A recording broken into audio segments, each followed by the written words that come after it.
very proud of our leadership committee that has brought you this great panel.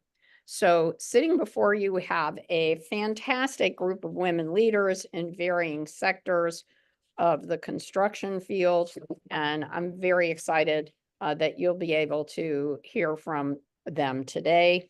A few relevant statistics that I think is really important for our audience to know, and that is that construction has the highest industry average hourly earnings at $27 an hour for all workers that have less than a bachelor's degree, notwithstanding the clear benefits of working in construction.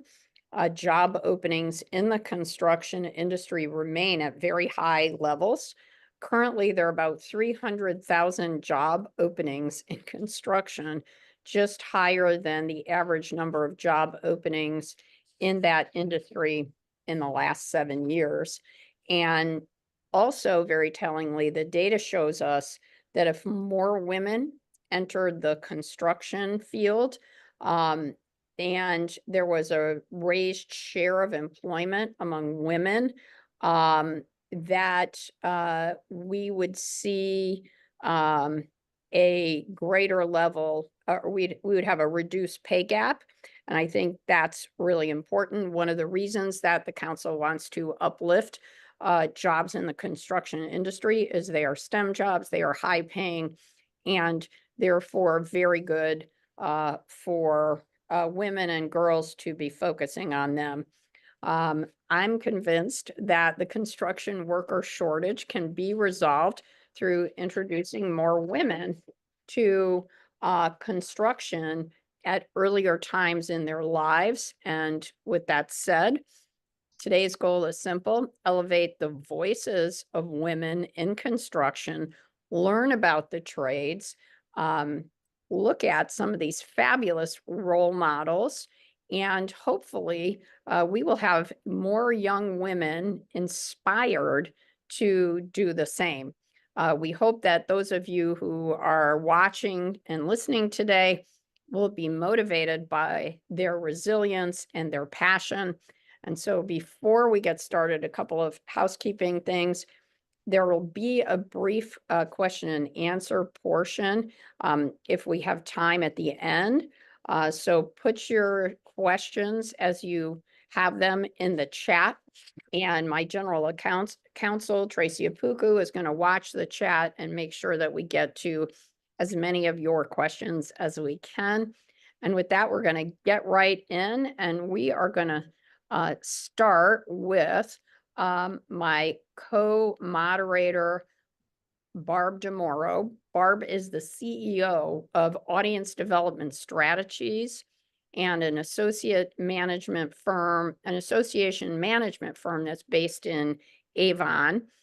For the past 8 years, she served as the executive director of the Utility Contractors Association of Management.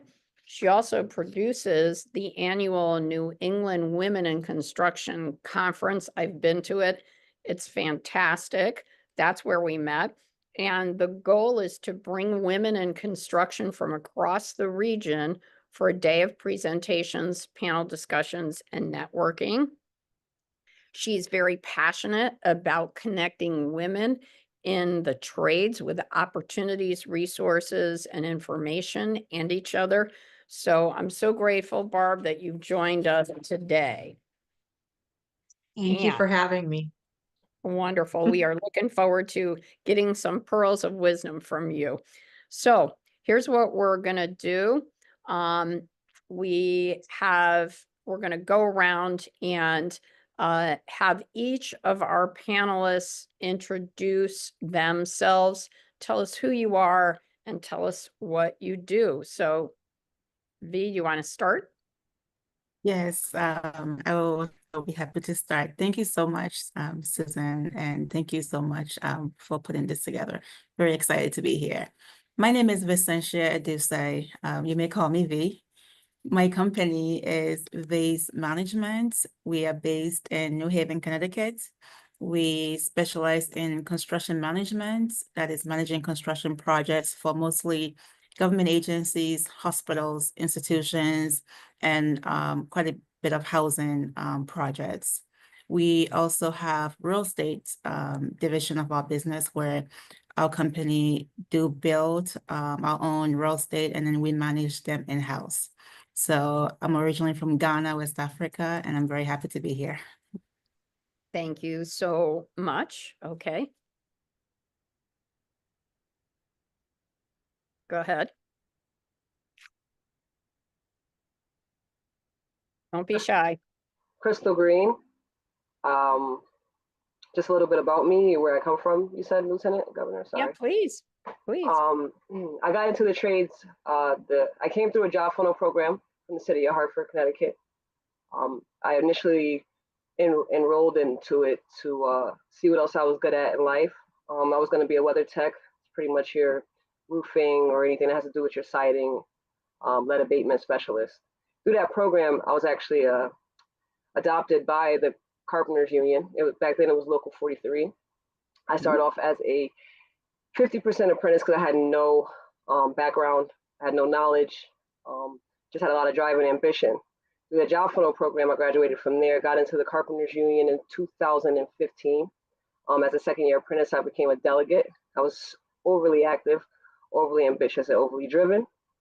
But at my third year as an apprentice, I was the first female elected to the North Atlantic States Regional Council of Carpenters. First Black woman, first apprentice. And from there, thank you, I have been afforded all the opportunities that I could possibly take. I've just been grabbing them up and collecting them like coins. And this is the reason why I'm here today. Thank you all for inviting me because I'm super passionate about allowing somebody who has no idea, or even somebody who has a little bit of an idea, and showing that it's possible. I truly attest all of my success to being able to give back and becoming an inspiration. Looking forward to that. Right now, I'm actually building the additional tower for the Connecticut Children's Medical Center. That's going to be the 10th hospital in the country to perform surgeries while the baby is still in the womb for the mother. So just, more rewarding work. I've pretty much felt like I built Hartford, Connecticut and surrounding towns because of it. I guess I'll stop there. I don't know what else to say. Can I just ask you, Crystal, so where do you live? Right now I live in Bloomfield. Okay. I have been a Hartford resident before. I will be asking you to go run for something because I just heard your story about becoming a delegate. And so I just have to say, whenever I see somebody that I think should run for office, I ask them. And I know the research shows it will take another 6 people to ask you, but just consider yourself asked. Okay. All right. Okay, thank you.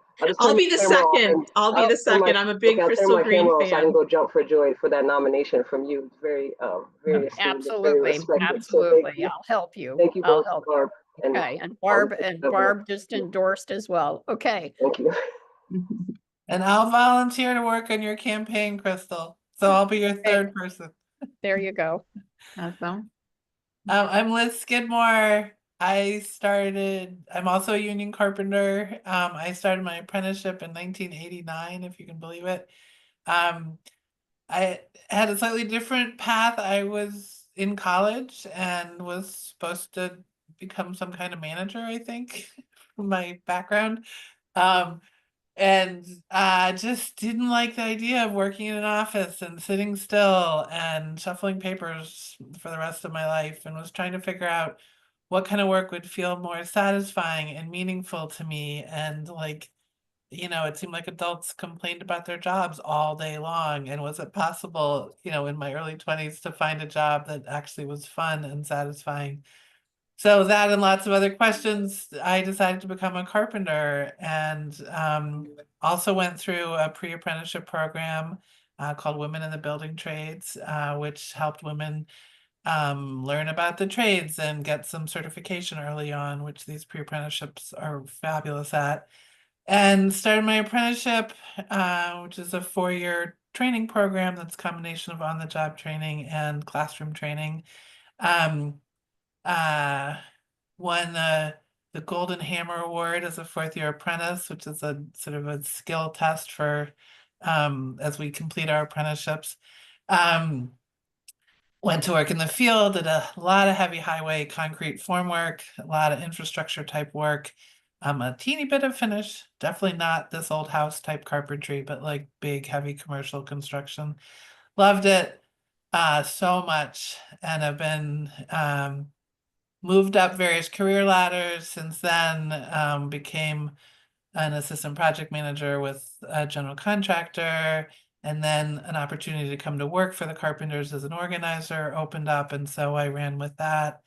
So the last 25 years I've done that, which has been talking to carpenters about the value of the union, talking to contractors about the value of partnering with other signatory contractors, and promoting the value of, working in construction while also having health insurance, a pension. So few people today have access to a pension, and we do.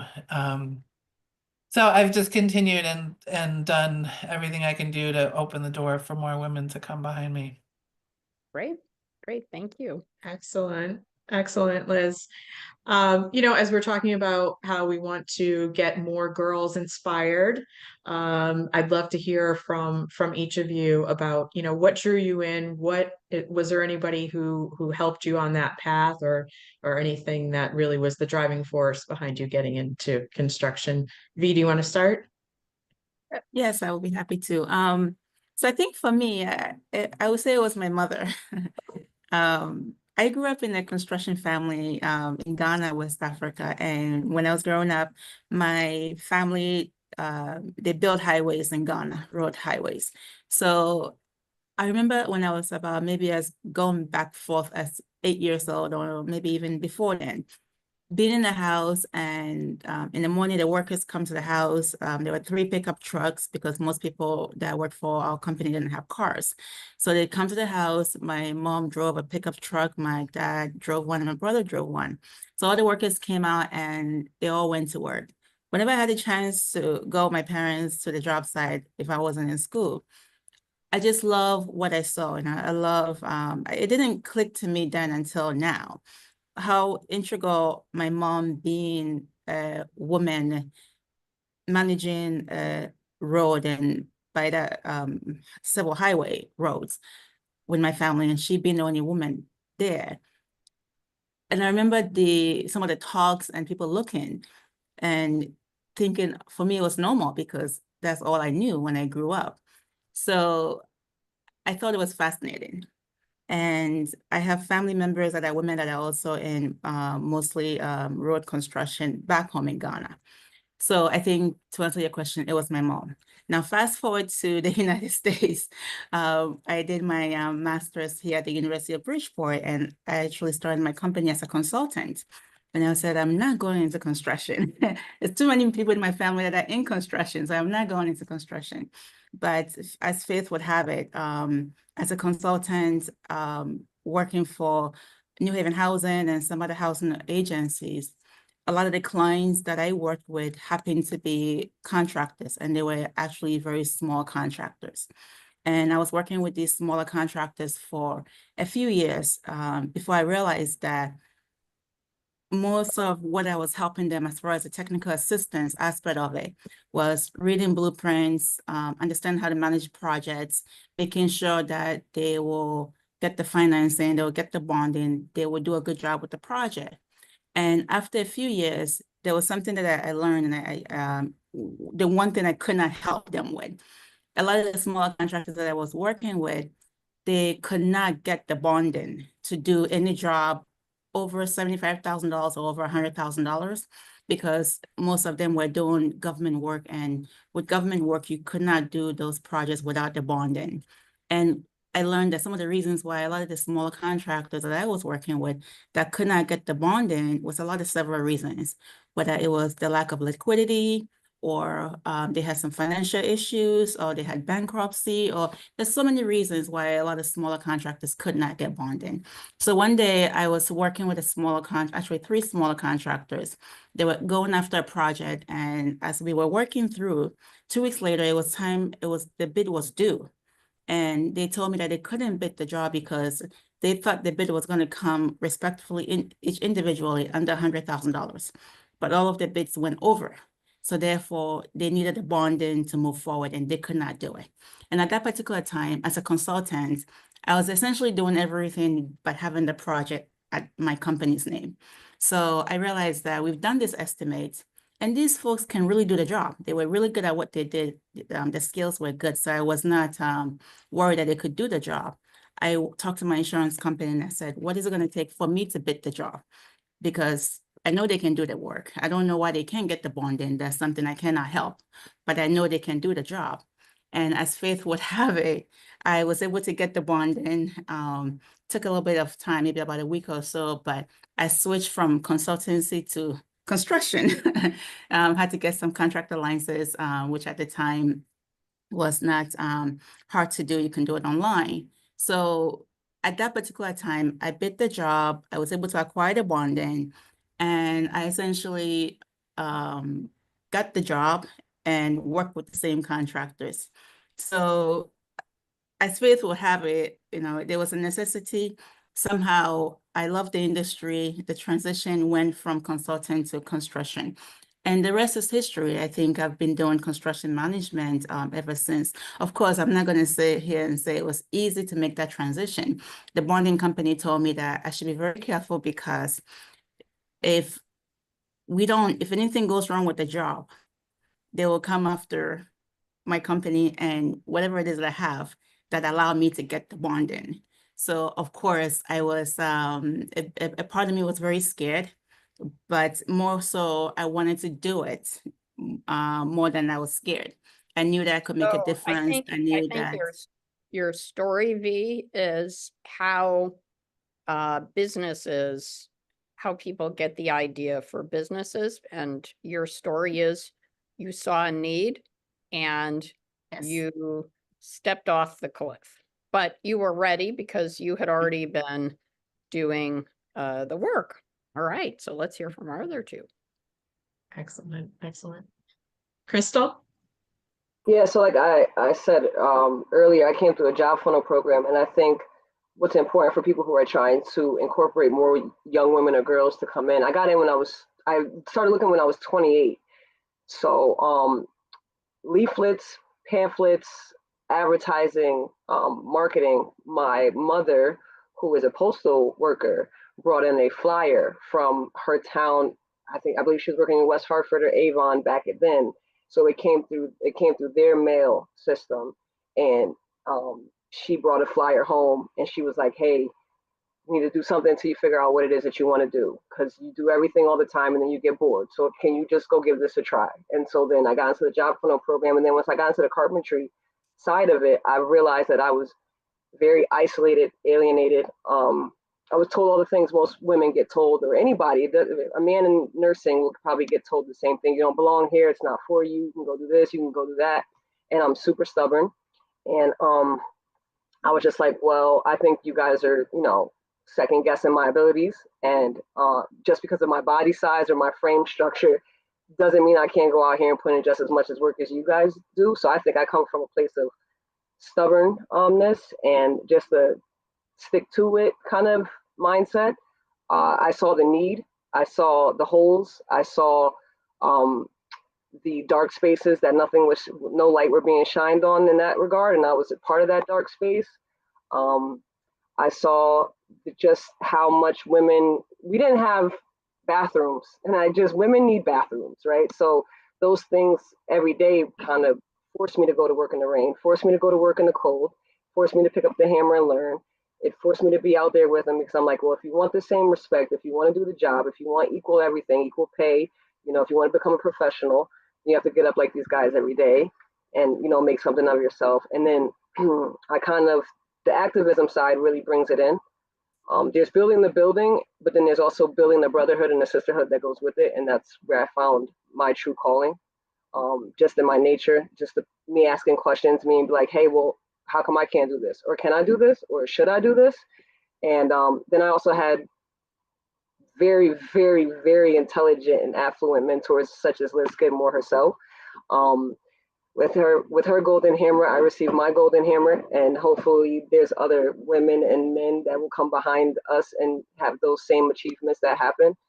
I wouldn't be here without mentorship. I would not still be in this union. I would not be in this industry if it weren't for mentorship and exposure and these kind of situations where you get to talk and you get to explain and you get to see it all make sense. I'll be in my 10th year in April 15th of this year. So I'm going to celebrate that, and I'm going to stay in it for as long as I can. But my work is only as good as the people that come behind me, because right now I'm paying for the people that already came before me. So that's how I got in, just being really stubborn and saying, hey, there's a lot of dark spaces, there's a lot of holes, there's a lot of things you guys can do better. There's certain things that women need that you look past or overlook, or maybe you just totally disregard it. But hey, I'm loud, I'm here, I'm the squeaky wheel.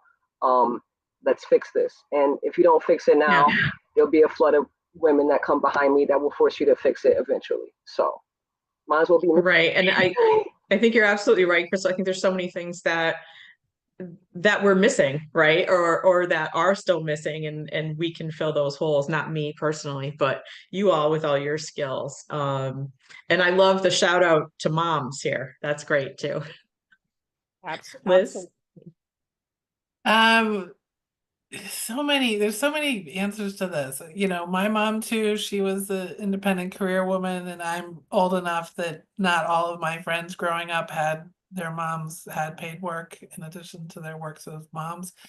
But she kind of told me, like, find what you care about, or showed me, find what you care about and do it ferociously. And then I've just always felt like there's something not right in the way the world is set up, and I want to be part of making it better. I want to be part of breaking boundaries and making more room for people and letting people follow their hearts and their, you know, what they're driven to do, even if somebody's saying you don't belong here.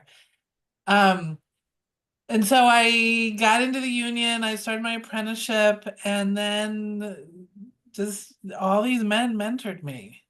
There weren't a lot of women. There were some women before me, but not a ton. And they helped me too. But, you know, I think, you know, I'm a little bit of a nerd, and I went to work and was like, I want to learn, show me how to do that. And it sort of pulled the teacher out of the men I was working with, because you're dependent as an apprentice on whoever you get partnered up with. They got to teach you the trade, and maybe they're a good teacher and maybe they're not. But my like overwhelming enthusiasm seemed to pull the teacher out of people, and these guys just taught me so much, so much, both, you know, how to handle tools and how to do complicated skill things, but also how to get along with people on the job site, and how to tell construction jokes, and how to tell the difference between when someone is being kind of bullied and when we're just all joking around and everything's okay, we're just joking around. Uh you know, and then a couple of the union leaders really saw some spark in me and supported me. And there was a guy who had designed and taught a labor history class that all the apprentices were required to take. And I got into that, and I was just like, oh my God, this is amazing. I want to know more about this. And before I knew what was happening, I was teaching the class. Like, that guy is like, okay, you want to learn this? The best way to learn it is teach it, and we need more teachers. So you start teaching a 13-week, 3 hours a night labor history class. And I was like, okay, as long as I can call you, you know. And then it's just kind of grown from there. So I think it's, you know, it's been, you know, I brought my passion and excitement, but I was just met over and over again by people who were like, all right, here's the next step. Here's the next thing you can do. All right, thank you. V?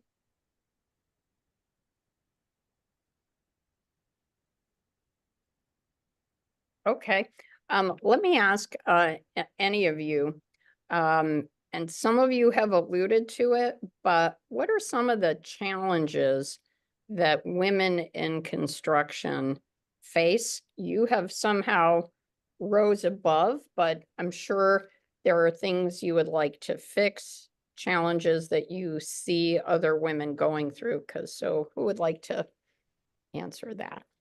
I can start. So I think the biggest challenges, and I'm gonna assume that women that are especially starting the business or getting into wanting to go into the trade will face will be as you start and as you get bigger, everything becomes bigger. So I'll give you an example of my own experience. When I first started the business, finance and liquidity was a tough one for me as a business. But I also saw that it was the biggest thing for all smaller contractors, anybody getting into the industry. The capital to entry into the construction industry is large. So as you go through it, one of the things I always advise people, because I did it and that's how I was able to grow. I did jobs on a smaller increments. When I first started the project, I managed a lot of jobs on a smaller scales, a few thousands. And that was one of the ways that I managed my finance, not taking on more job than I can manage. Now, thankfully, my company is managing jobs that are in the millions. But I think if I did not start small and I started bigger, I would not have been able to be in a position to finish those jobs. So I still see that that's a lot of the that's a lot of the challenges that a lot of businesses face in the construction industry. And when you do construction work, most of us have what you call net 30, which means you have to do the work with your own workforce for about 30 days and then get paid.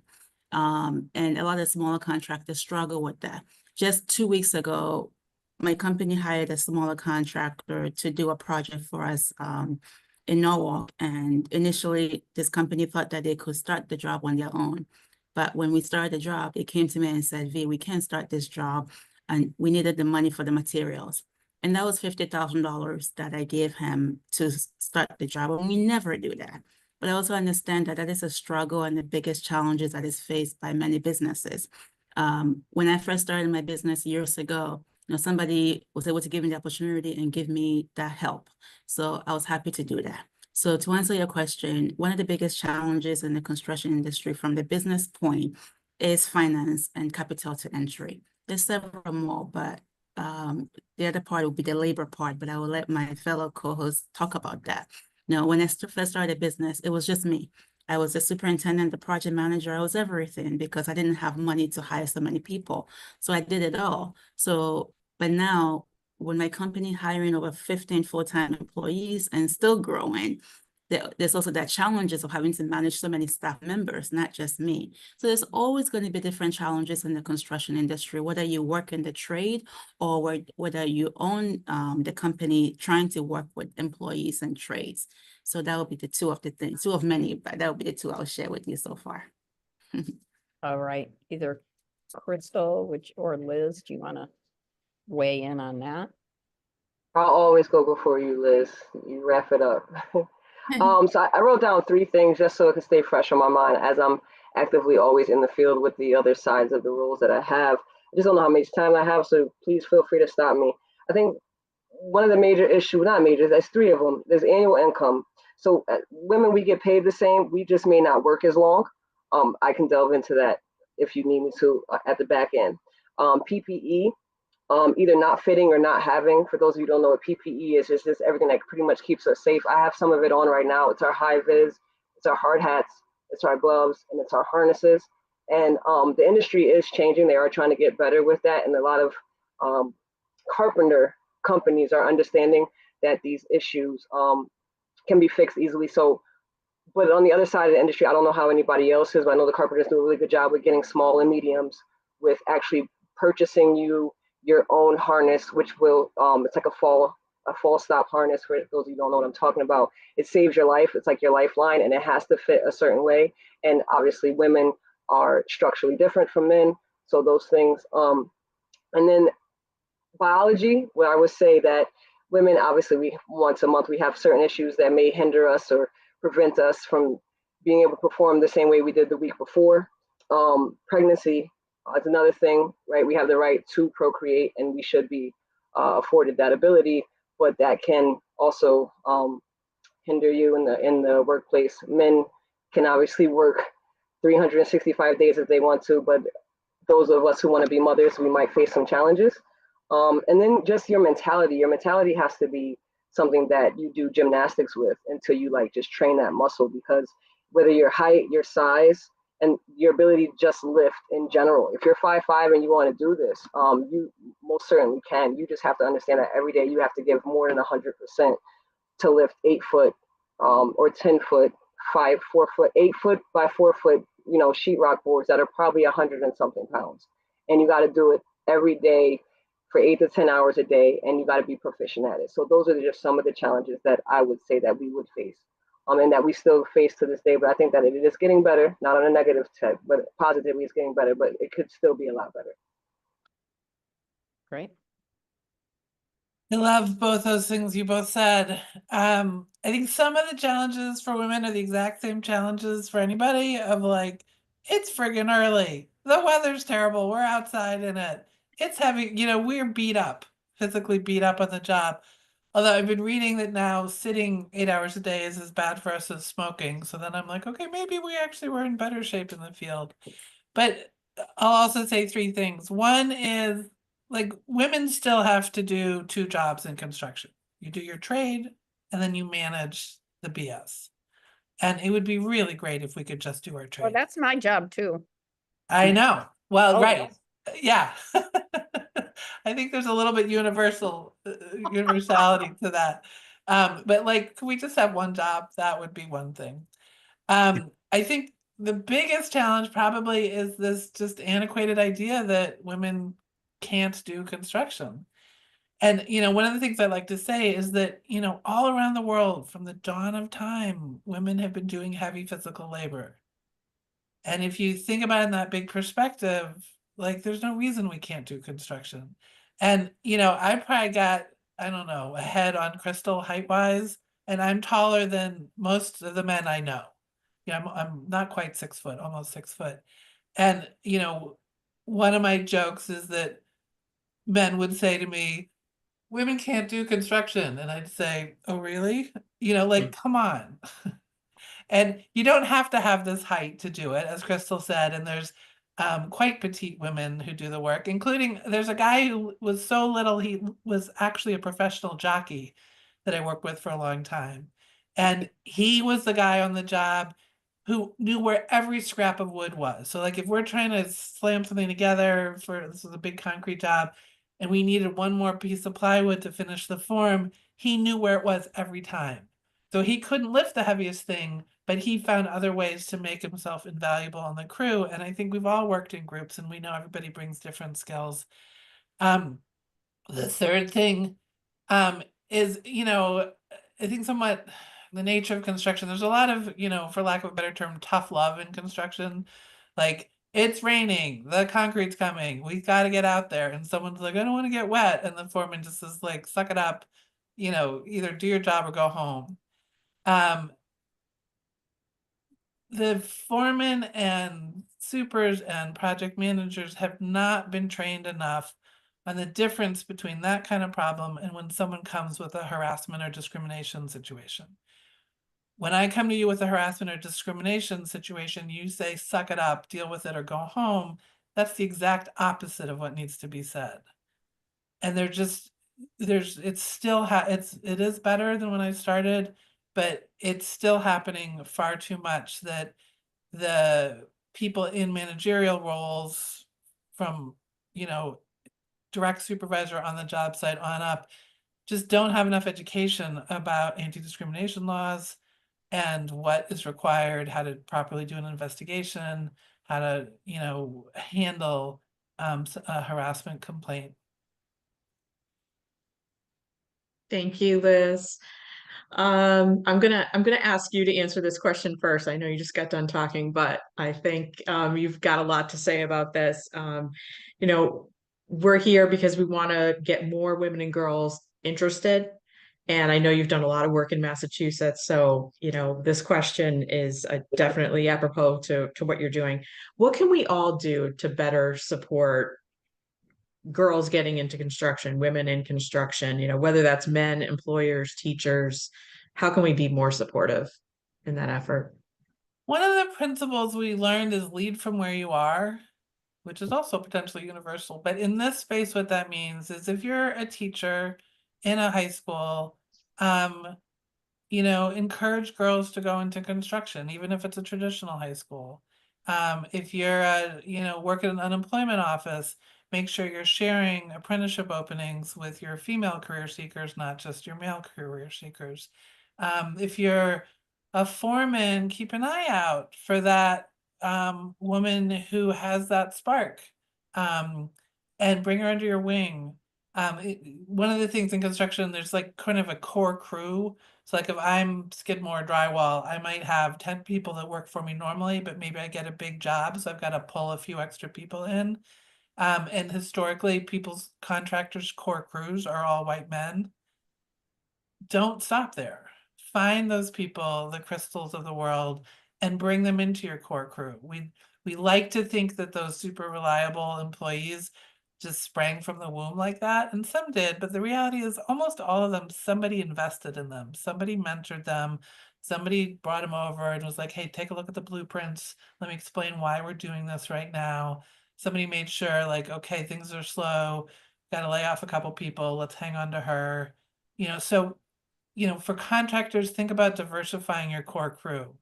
And not because you're supposed to, but because you're going to you're losing out on the kind of passion that Crystal and I have talked about if you just don't even consider bringing a woman in.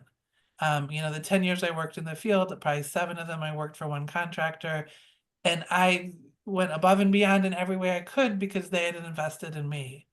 I think for government officials to keep talking about this stuff, to keep, really appreciate Lieutenant Governor, you having this event and, getting to meet you last year at the other event, this ongoing conversation. And I think one of the mistakes I see people doing is when they think about getting more women in construction, they sort of within the industry, they're like, oh my God, let's have a career fair. And there's a role for career fairs, but like what I'd rather contractors do is hire women on your job. And if you're a GC, have the conversation regularly with your subs. Where's your why do you only have one category of people? Bring more people onto your job site. Okay, thank you. V, I'm curious what you have to say, especially because you're in a hiring position. You may have things that you're doing right now to bring more women in and also to encourage more girls, but how can we support that effort? Oh, you're on mute. Sorry. Okay. One of the things that I've noticed is that we can all say we want to be equal, and we're not, right? We're not, but it's not as a bad thing. Men and women are different. We bring different things to the table. I have superintendents that work for VASE that are female. I'll give you one example of one of my favorite superintendents, Cindy. The way Cindy runs the project on the job site is so impressive to me because even I learned from her.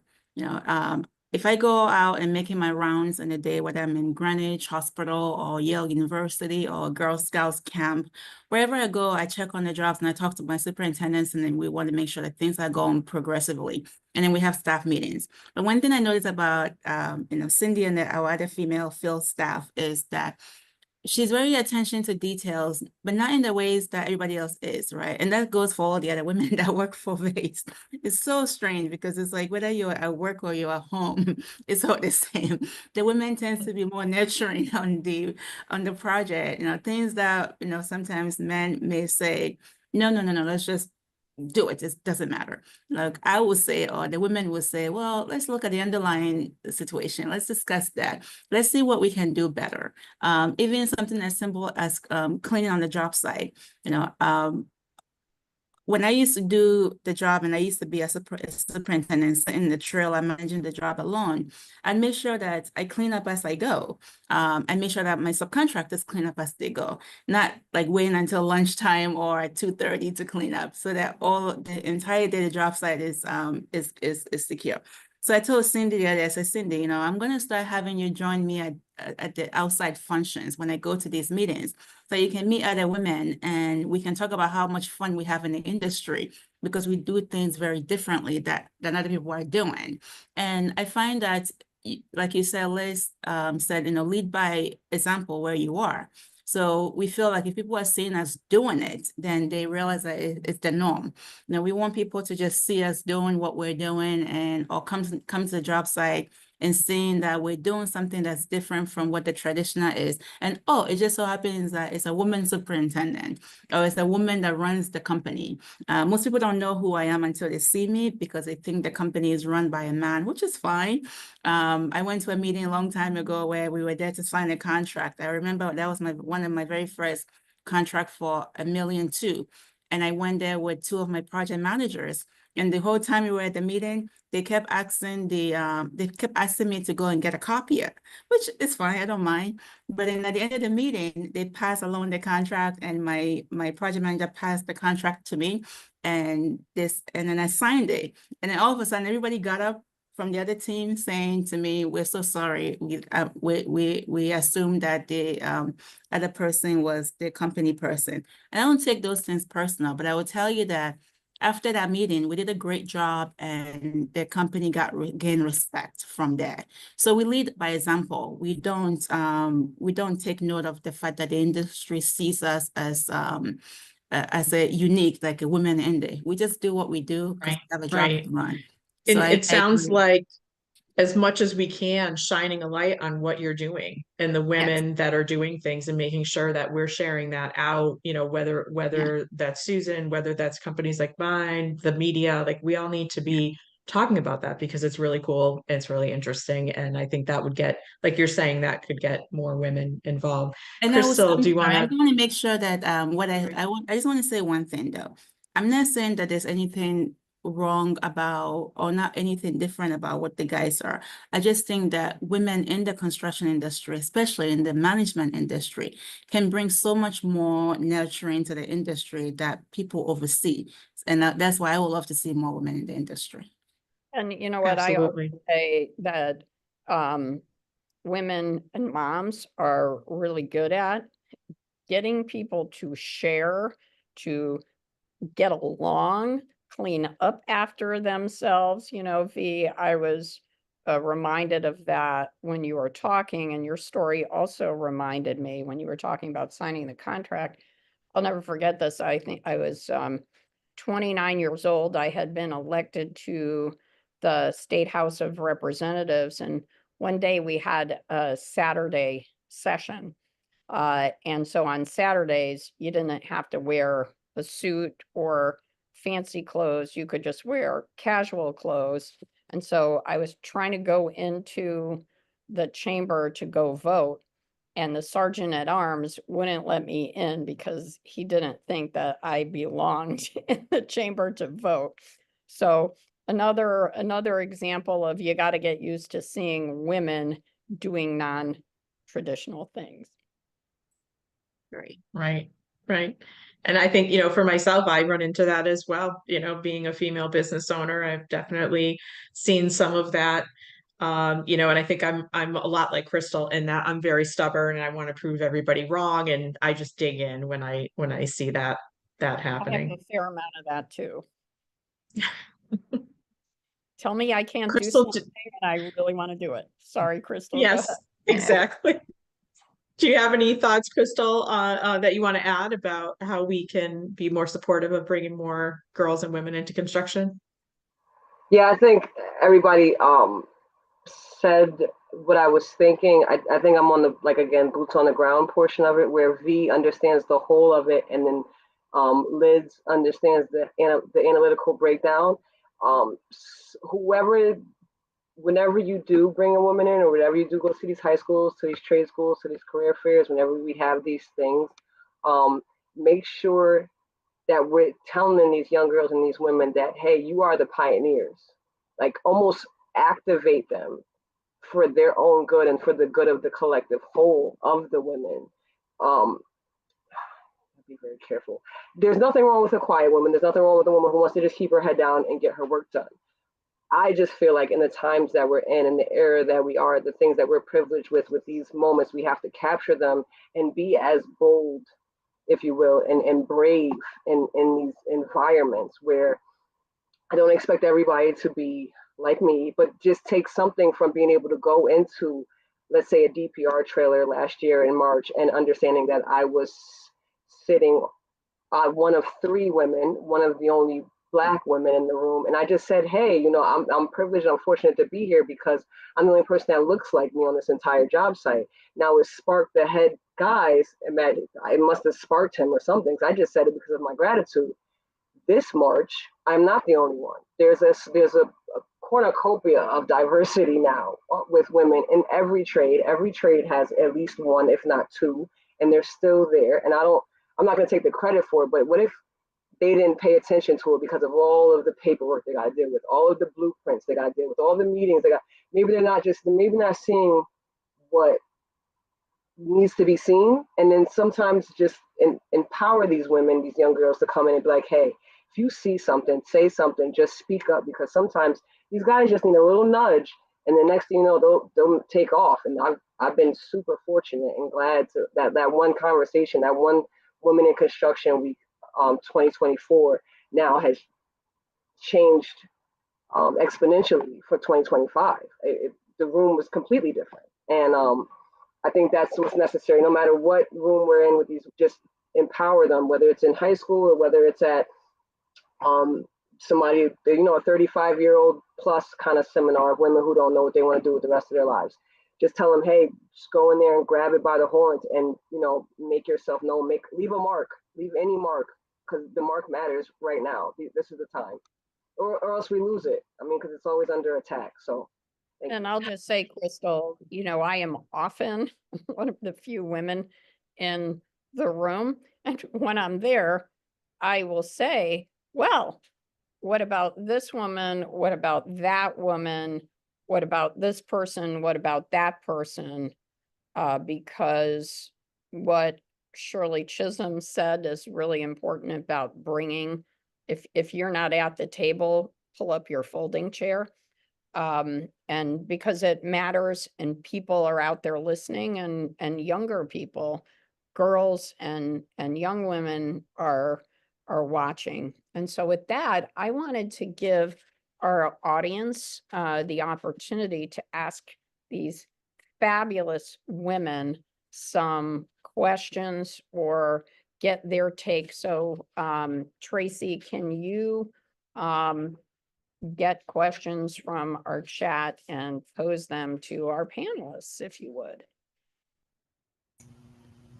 Absolutely. I'm waiting for any questions to come in. Okay, and I'm gonna ask while we're waiting to see if there are any. So I'll ask any of our panelists,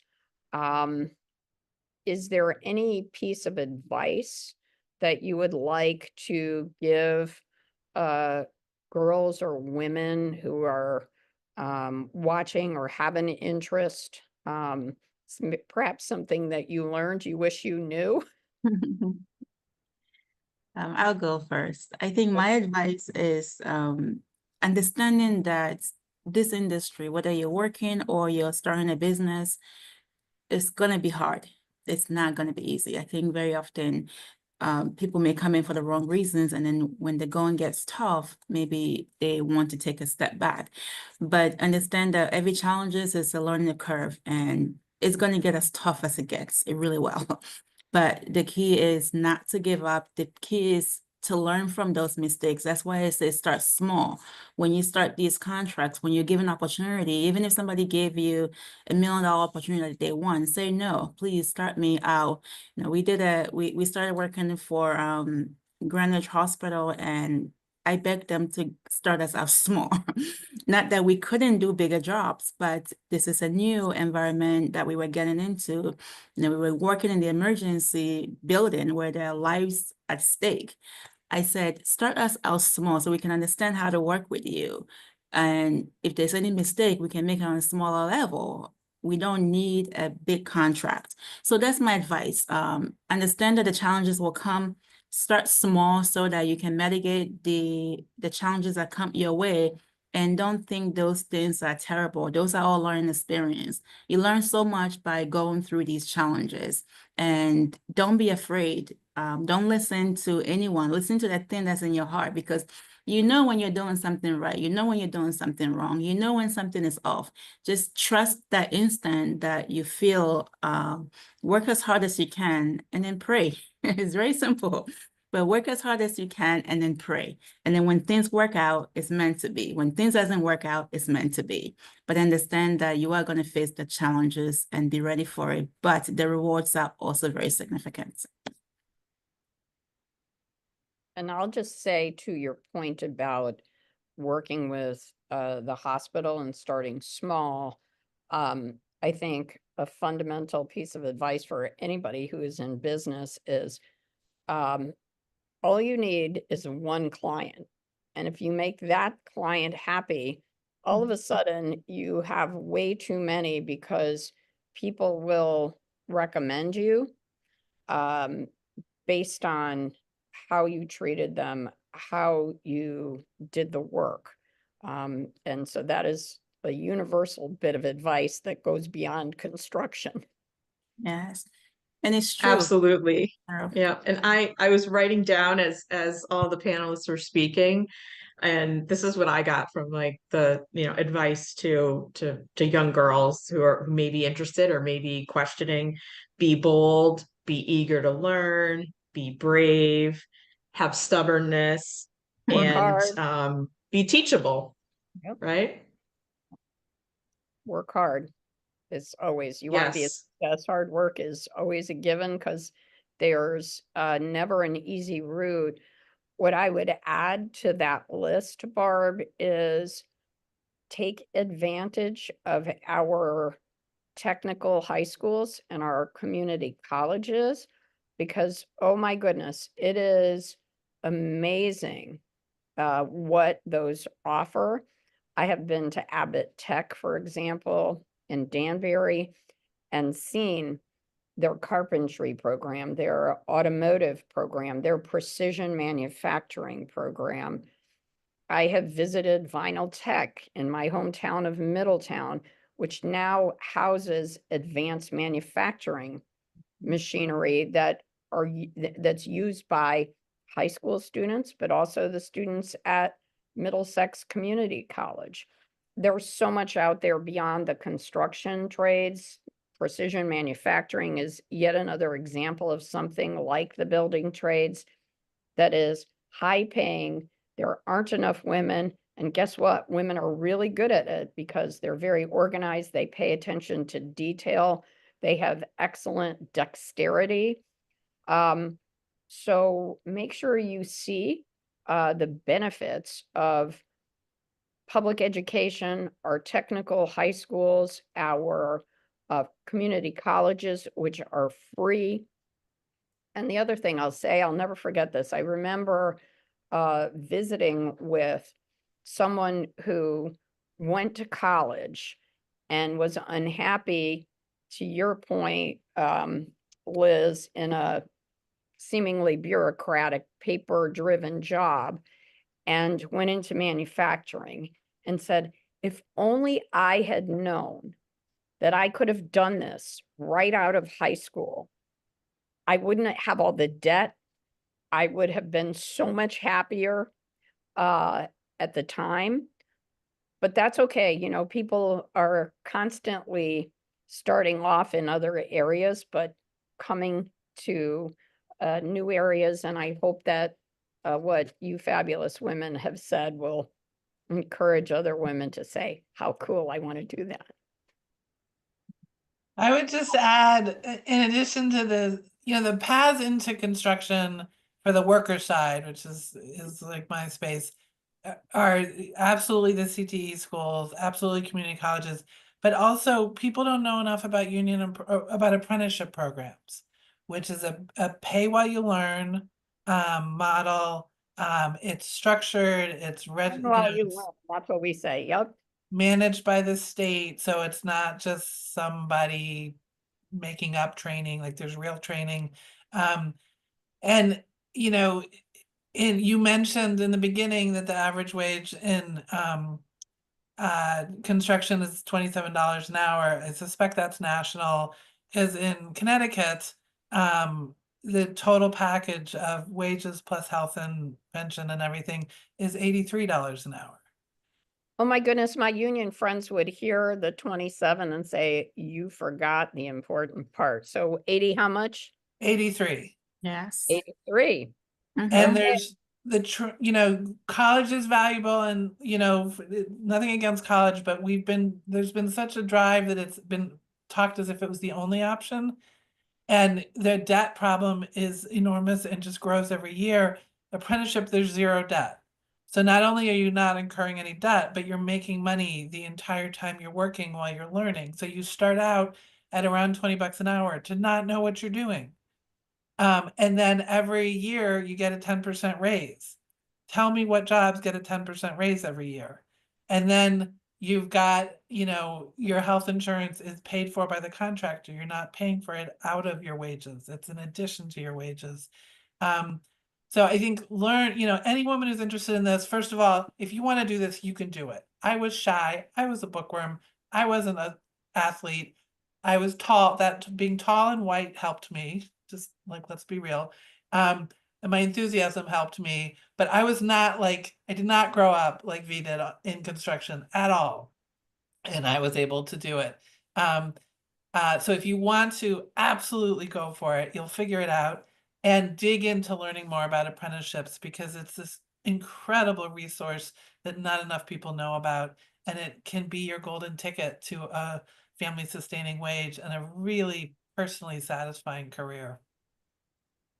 And I'll Okay, add that Crystal said something very important. I think sometimes we overlook it. She said, it's about the mindset, the mentality. Your mind has to be there. If this is what you really want to do and you want to do it, then you have to make sure that your mind stays focused on that. Okay, we have a question. Tracy, I want to make sure I have it right. Someone wants to know how to transition into project management. So I don't know, V or Barb, you want to talk about that? Sure. What are they doing now? Would that be helpful? Because that might help to Tracy We're in did it. human resources. Human resources. Human resources. Okay. So I would say that in that case, if you say project management, you mean project management specifically in the construction industry. My advice is there are schools, and I think maybe it might be Southern Connecticut, but one of the schools in Connecticut does have a project management skills in the construction industry. I have to verify which particular school, but it is the one in New Haven. I think you can start there, because project management and construction will start you to becoming a project engineer. And then as a project engineer, you can understand all of the different aspects of managing the project. And then you can gradually get up to the project management and of course, then the overall construction management. And it will teach you the basics of the different aspects of the construction arena. And I think Central CCSU also has They do. construction management. Yes, I have- think that's the one I was thinking of. Yep. Tracy, do we have time for what? We'll do one more if there's any other questions. Yep, there's one more. It says, how did you use your personal talents to translate into the carpentry career? What let you flip the switch? I think that's a Crystal question. My personal talents, outspoken, very much a people person, putting myself in the most awkward and uncomfortable situations that you probably never want to be in, but you have to be in. You really just have to go above and beyond what you think is normal. For somebody who's not me, I would say go everywhere where you see yourself wanting to be and say yes most of the times to anything that you can put yourself in. I wouldn't be on this panel if years ago I didn't already work that yes muscle, yes muscle, yes muscle, yes. Do you want to do this? Yes. Can you come here and do that? Yeah. Can you rally for this person? Yeah. Can you campaign for that person? Yes. Hey, you want to work Saturdays? Yeah. Do you want to work Sundays? Okay. We're doing 7 10s this week. Are you coming in? Yes. Like, just say yes and be uncomfortable and be awkward until you train that muscle where it just becomes your regular day to day. I would not imagine I was going to be this person 15 years ago. I wouldn't bet my life on it. But I just, be uncomfortable, get a mentor, have amazing people around you that you can talk to. Mentors are the only thing that's going to be your safety net and tell you that, hey, you can cry about this, but it's not that serious. Or, hey, maybe you should feel this because this really should hurt you. Like maybe you're a little too numb, right? So there's those. I don't know if I'm giving you a long-winded answer, but say yes, be uncomfortable, and put yourself in places where you see yourself wanting to be, even if you don't see yourself there already. Fantastic. Can we have a round of applause for our fabulous panelists? So inspiring, all of you. Thank you so much. If you would like to see more of these fabulous panels of women in non-traditional occupations, we have a bunch of them online at the ct.gov portal. You can visit the Governor's Council on Women and Girls and watch them and watch equally fabulous, inspiring female trailblazers talking about how they got into doing what they do.